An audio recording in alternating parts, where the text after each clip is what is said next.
17일 수요기도의 설교 말씀을 나누겠습니다. 본문은 창세기 22장 1절에서 12절까지 말씀이고 제목은 신앙생활, 순종, 신앙의 완성이라는 제목으로 말씀을 나누겠습니다. 명견이라는 것이 있습니다. 이 명견은 부르는 게 값입니다. 얼마 전에 이 명견의 값을 본 적이 있는데 1억이 넘는 명견이 있는 것을 보았습니다. 왜 명견이겠습니까? 바로 주인의 명령에 100% 순종하기 때문에 그렇습니다. 그래서 명견의 기준은 바로 순종하는 데 있는 것입니다. 성도도 마찬가지입니다. 성경을 많이 읽고 기도 많이 하는 것이 예수를 잘 믿는 것은 아닙니다. 하나님의 말씀대로 순종 잘하는 성도가 예수를 잘 믿는 성도입니다. 그래서 하나님은 순종 잘하는 성도를 사랑하시고 순종 잘하는 성도를 즐겁게 사용하시는 것입니다. 하나님께서 인간을 만드시고 가장 먼저 가르치신 것이 무엇입니까? 바로 순종입니다. 왜냐하면 순종하지 않으면 행복할 수 없기 때문입니다. 하나님께서 아담을 만드시고 에덴 동산 중앙에 선과 악을 알게 하는 나무를 만졌습니다. 창세기 2장 17절의 말씀입니다. 선악을 알게 한 나무 열매는 먹지 말라. 내가 먹는 날에는 반드시 죽으리라 하시니라. 아멘. 왜 하나님은 선과 악을 알게 한 나무를 만드신 것입니까? 바로 아담에게 순종을 가르치시기 위해서입니다. 선악을 알게 한 나무에는 하나님의 말씀이 있습니다. 그 말씀에 순종하면 축복이고 불순종하면 저주입니다. 그래서 피조물인 인간은 창조주의 명령에 순종해야 됩니다. 이것이 바로 창조주를 인정하는 것입니다. 성경 인물 중에 순종하면 떠오르는 인물이 바로 아브라함입니다. 순종에 대한 아름다운 이야기를 우리는 이미 다 알고 있습니다. 창세기 말씀을 보면 데라가 가족들을 데리고 가나안 땅을 향해 출발합니다. 하지만 데라는 온전한 순종을 하지 못했습니다. 즉 반쪽짜리 순종만을 했습니다. 데라가 반쪽짜리 순종을 한 이유는 가나안 땅까지 가지 않고 하란에 도착해 눌러앉고 맙니다. 분명 데라도 하나님의 명령이기 때문에 순종하는 마음으로 가족을 데리고 가나안 땅으로 향했을 것입니다. 하지만 데라는 온전한 순종을 하지 못합니다. 그래서 창세기 11장은 하란에서 데라가 죽는 것으로 끝나지만 창세기 12장에서는 하나님이 아브라함을 부르셔서 말씀하시는 장면이 나옵니다. 창세기 12장 1절의 말씀입니다. 여호와께서 아브라함에게 이르시되 너는 너의 고향 친척과 아버지의 집을 떠나 내가 내게 보여줄 땅으로 가라. 아멘. 그런데 하나님은 아브라함에게 말씀하시기를 정확한 지명을 말씀하지 않으시고 내가 내게 보여줄 땅으로 가라라고 말씀을 합니다. 아브라함은 그 말씀에 순종하여서 세겜 땅을 지나 베델과 네게부와 헤브론을 거쳐서 이스라엘 최남단인 브엘세바까지 오게 됩니다. 하지만 아브라함에 대한 진짜 순종의 시작은 지금부터였습니다.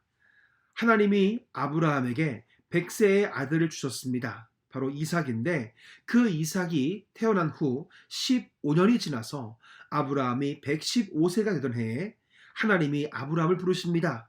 그리고 하나님이 아브라함을 시험하십니다. 창세기 22장 1절과 2절의 말씀입니다.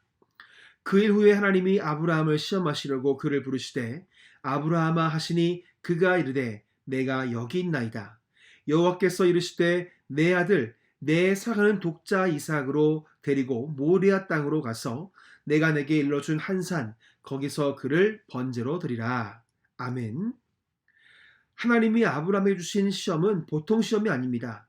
황소를 바치는 시험도 아니고 제사를 바치는 시험도 아니고 사랑하는 독자 이삭을 하나님께 제물로 바치는 것이었습니다. 여러분, 번제가 무엇입니까? 번제는 양이나 소를 죽여서 각을 뜨고 불을 태워 흔적도 없이 반전히 바치는 것입니다. 아브라함이 하나님이 주신 시험에 합격하려면 필요한 것은 딱 한 가지입니다. 이삭보다 하나님을 더 사랑하는 마음입니다. 이 마음을 보여드리기 위해서 필요한 것이 바로 순종이었습니다. 그래서 아브라함은 어떻게 합니까? 창세기 22장 3절에서 그는 이렇게 행동을 합니다. 아브라함이 아침에 일찍 일어나 나귀의 안장을 지우고 두 종과 그의 아들 이삭을 데리고 번제에 쓸 나무를 쪼개 가지고 떠나 하나님이 자기에게 일러주신 곳으로 가더니 아멘. 이 말씀을 보면 아브라함이 아침에 일찍이 일어나라는 말씀이 있습니다. 단순히 아침에 일찍 일어났다는 말이 아니라 바로 즉각적으로 순종했다라는 말입니다. 즉 아들 이삭을 바치는 것에 대해 뜸을 들이지 않고 즉각적으로 순종했다라는 말입니다. 여러분, 순종할 때에는 뜸을 들이면 안 됩니다. 뜸을 들이게 되면 온전한 순종을 할 수가 없습니다. 순종하려고 한다면 지체하지 않고 오늘 바로 순종해야 하는 것입니다. 지체하면 할수록 우리 하나님 말씀에 순종하는 것은 어려워지는 것입니다. 이처럼 아브라함은 하나님의 말씀에 지체하지 않고 순종하기 위해서 아침 일찍 아들 이삭과 종들과 함께 짐을 꾸려 하나님께서 말씀하신 산으로 향합니다. 그런데 창세기 22장 4절과 5절 말씀을 보면 아브라함이 종들을 산으로 같이 올라가지 못하게 합니다. 그저 아들 이삭과 함께 하나님께 예배를 드리고 오겠다는 말만 남기고 산 밑에서 기다리게 합니다. 아브라함은 왜 종들을 산 밑에서 기다리게 했을까요? 종들이 짐을 짊어들면 얼마나 편하겠습니까? 그 편안함을 포기하고 왜 아브라함은 종들을 산 밑에서 기다리게 했을까요?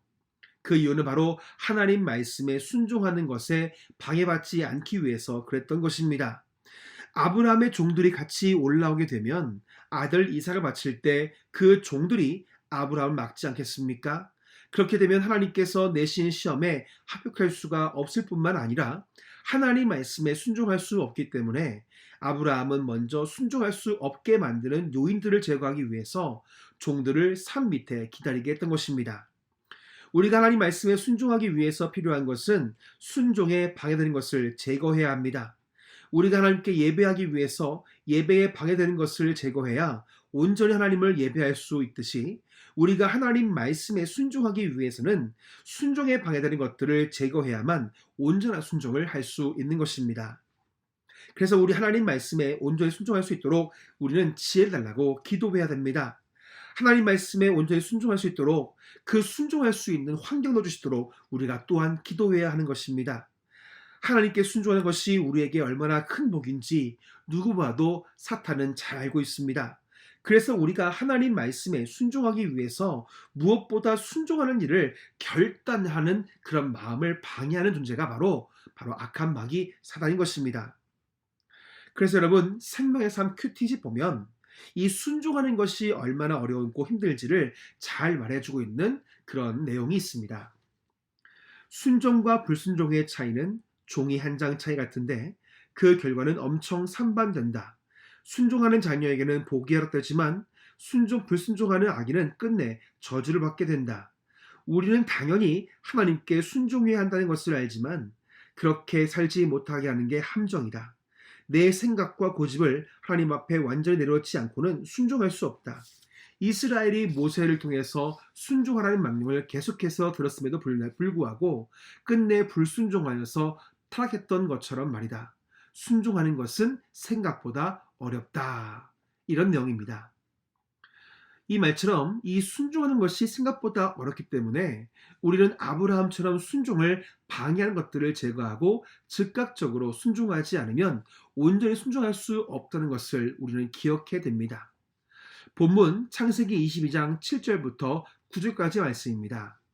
이삭이 그 아버지 아브라함에게 말하여 이르되 내 아버지여 하니 그가 이르되 내 아들아 내가 여기 있노라.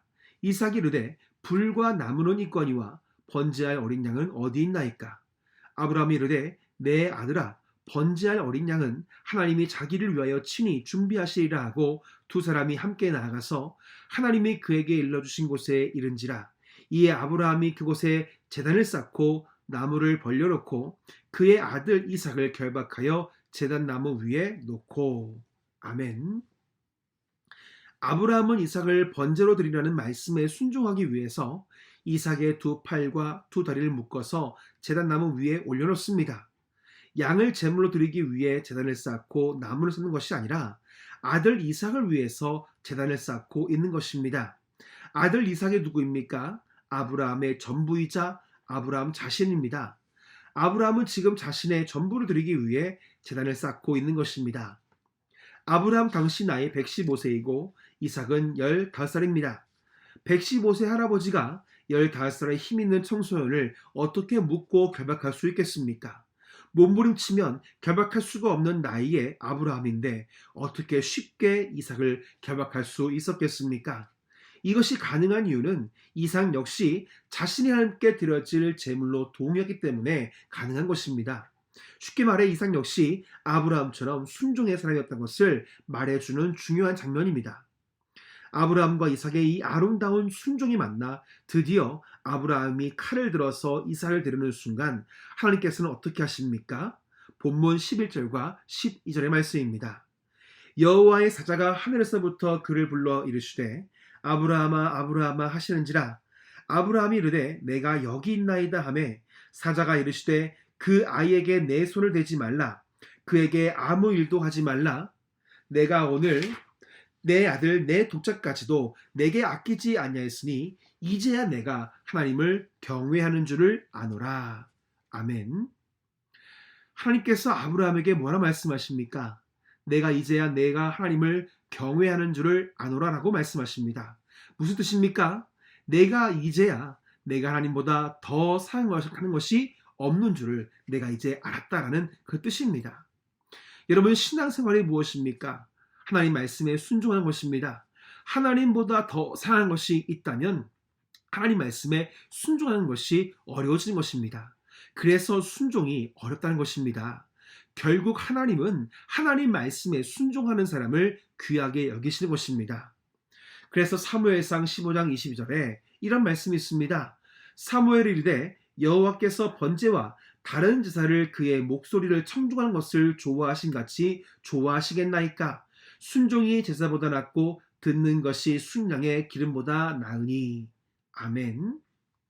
온전한 신앙생활은 하나님의 명령을 지키고 그 말씀을 청종하는 것임을 분명하게 말씀하고 있습니다. 믿기만 하면 안 됩니다. 은혜만 받으면 안 됩니다. 바로 순종해야 합니다. 말씀을 듣고 순종하는 것이 온전한 신앙인 것입니다.